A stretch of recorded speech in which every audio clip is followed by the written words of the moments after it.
Hello all, good morning. We are in Brussels in Belgium with the Manager of International Relations for BOSA, Digital Transformation Office in Belgium, Frank Leyman. Frank, Hi, good morning, good morning. thank you. So, first of all, when we are running the implementation of the EIF in Europe, we always go through different points, national, member states, everything is involved in this. So, in the case of Belgium, to understand the e-government as it works, we really need to go through the first step is the federal state, which means that you bear in mind this in order to create these strategies at regional level. So you started with one for the Wallonia Brussels Federation, another one for Flanders, and the last one for Brussels Capital Region. How these strategies are going so far? Well, indeed, as you say, we are a federated state, which means there are different levels of power and they are all at the same level. So there's not one that is above the other. So we have a federal level where I work, but we have regions, we have communities. The only thing we did is just divide the responsibilities between these entities. I'll give you one example. National defense, foreign affairs is typically federal level, but education is a community level. So the Prime Minister in Belgium has nothing to say about legislation about education. So that would be the head of the communities. So each of them, they have created their digital strategy. Yes, that could very well be that they have different accents and different priorities. What we try to do is talk a lot with each other and make sure that it is linked to each other, or at least that there's as much consistency as possible, so that for the citizen it looks like one, let's call it a virtual digital strategy. Okay, I think it's not easy to gather all of them together, since you said about this digital, this simple, different It's a lot of priorities. talking anyway, and we need to understand each other and try to interact. But actually, it's not going bad, because if we go to the eGov fact sheet in Belgium for 2018, we can see that the main priority for the federal government in Belgium is to do a single virtual public administration, to provide integrated services across all the levels, all these levels, regionals, one that we saw. But you also signed a cooperation agreement on the principles of a seamless e-government in April 2016. A few years have passed. What are the results of this? Yeah, well, actually, this is exactly the result of what I just said in my first answer. The fact that we have all these different entities, there is some need for cooperation and to make good agreements and an understanding on how we can work together, knowing that we each have our different responsibilities and priorities. So what we do is we negotiate a cooperation agreement. We have signed 3 up to now. They last on average for let's say 3 years.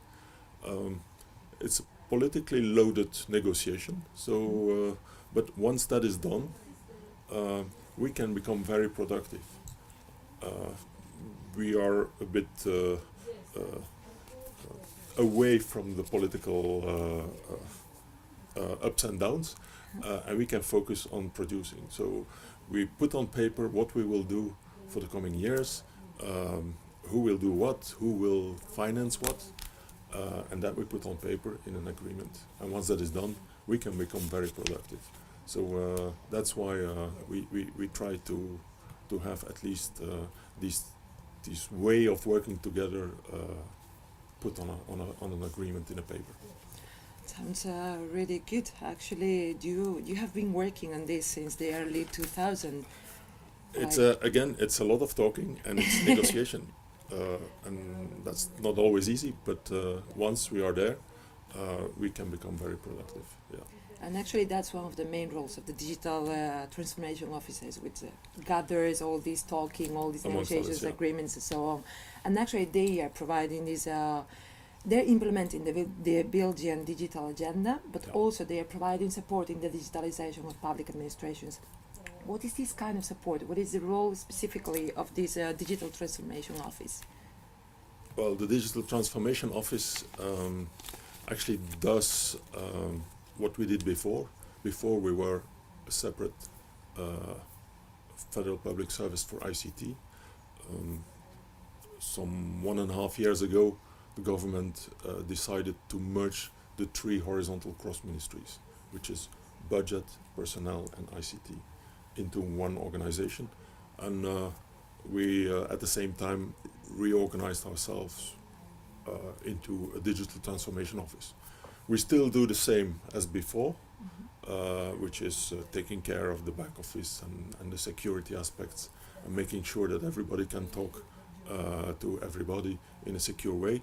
But we have shifted slightly towards, well, as the word says, digital transformation, which in practice means that we go a little bit closer to the citizen, to the industry, to our customers, between brackets, where we try to understand much better what he needs, how he would like to interact with us.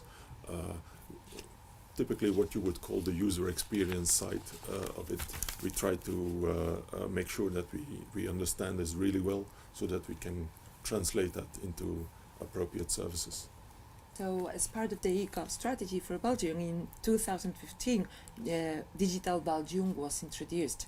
So, after 2.5 years of implementation, what are the main results, the main figures we could highlight of this? Well, yes, indeed. My Minister Alexander De Croo, is Minister of the Digital Agenda. He launched his strategy, which is called Digital Belgium. It is based on 5 pillars, and we try to focus all our efforts on these 5 pillars. So I'm gonna take my notes just to give you a few informations on that. First pillar is the digital economy. We want to create a digital economy where everybody feels at ease to do e-commerce. And we've seen now that the share of turnover of the Belgian companies that do e-commerce has now grown up to over 30%, exactly 31.4%, where we were, 2 years ago, close to only 25%. Second pillar is the digital infrastructure. We want to make sure that the whole Belgian territory is equipped with high-performing networks, and there I think we are very good as a country. We have a coverage of fixed broadband of 99.93%, which is, you could consider almost the whole territory is really equipped with high-speed bandwidth. The third pillar is skills and digital jobs. And there, I think like every European country, we need to invest thoroughly in that. We have measured that 2/3, 61% of the Belgians have basic or average digital skills. We could say that's okay. We consider that there's still room for improvement, so that if we build a full digital society, we need to have the 100% on board. So we will invest and continue investing in that. We're above the European average, which is 57, but still we want to keep on investing in that. The fourth pillar is on trust and digital security. Now, also there, I think it's a joint action of all the European countries to work on this digital security. We as Belgium, we tend to work with external partners to help us with this security and protection of our network and of our data. So, which might be a bit different from what the average of Europe is doing, but at the end of the day, it's about the results. And also there, it's going to be a constant effort. And then finally, the fifth pillar is digital government. We want to make sure that the public sector as such also becomes digital, that our services are digital, and also there, actually, it's the core of what we do in our department, is to make sure that digital government gets shaped. We launched a digital dashboard, which is a little website that shows you how we progress in there since day one, and day one is for us the day that our government started working. and we've seen some spectacular progress. For instance, the citizens. We measure how many times they do interact electronically or digitally with government, and we've seen a growth of 152% compared to the last time. So we see the effect of our efforts. For industry, our industry was already very digital, but we still seen an additional growth of 6%. But I would like to mention one little thing, which is e-invoicing. The e-invoicing has got a huge boost of 275% compared to last time. So we are very happy with that figure. And then finally, also government is also a customer of us and uses our services, maybe backup services, but that also has grown by 22%.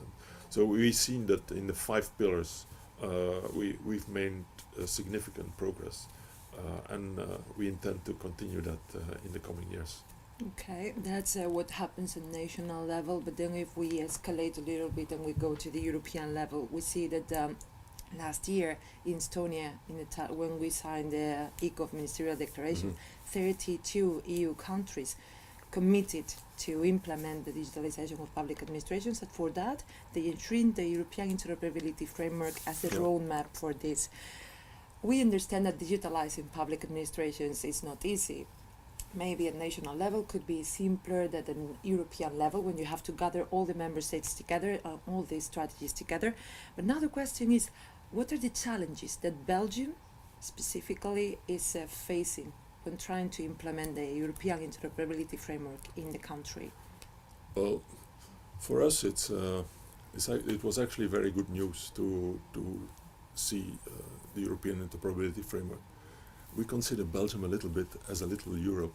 With the fact that we have these regions and communities, we also need to work together, interact, become interoperable. So we consider ourselves a little bit Europe on a little scale, operationally.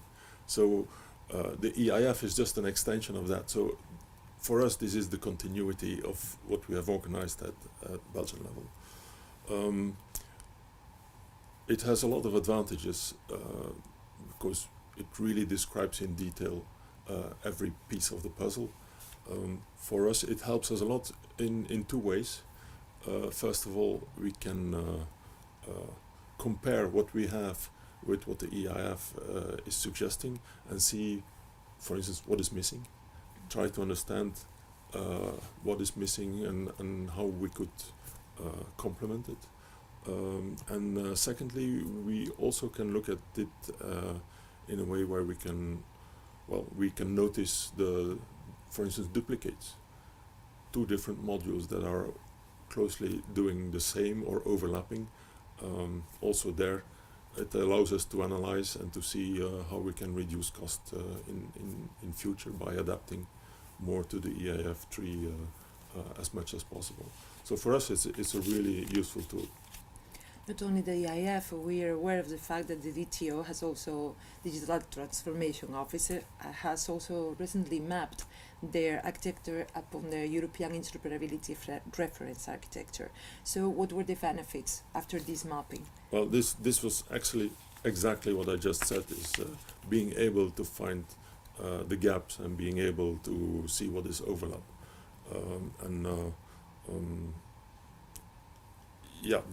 It allows us to become much more efficient, specifically if you're looking to cross-border aspect that is also on our plate. If everybody would implement the EIF the way it is suggested, it would make life easier to become interoperable. So again, I'm repeating myself, but it's a really useful tool. Okay. And now, when you try to escalate the Belgian model to the European one, and you see what are the differences between the European one and Belgium, how do you see the global scenario? What do you think it should be the role of the European Commission at the implementation of the EIF and other policies, documents in the implementation and boosting interoperability at European level? Well, I would say continue giving us guidelines. you're actually some kind of a facilitator towards the member states. So that role is important, and we need it. We need somewhere, a place where we can put our strategies together, our architecture together, and have a discussion on what is the best way to go forward. So that's absolutely a role to play.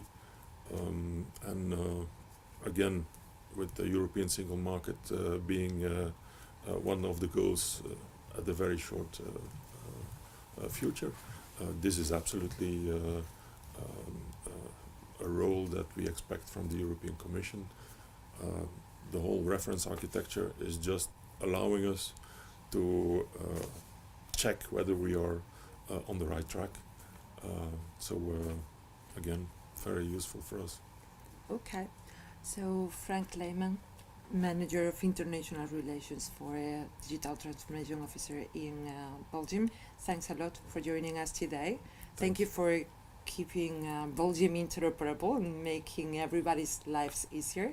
And well, thank you for inviting me. Thank you. And stay tuned, because more interviews will come, more news about interoperability will come. See you.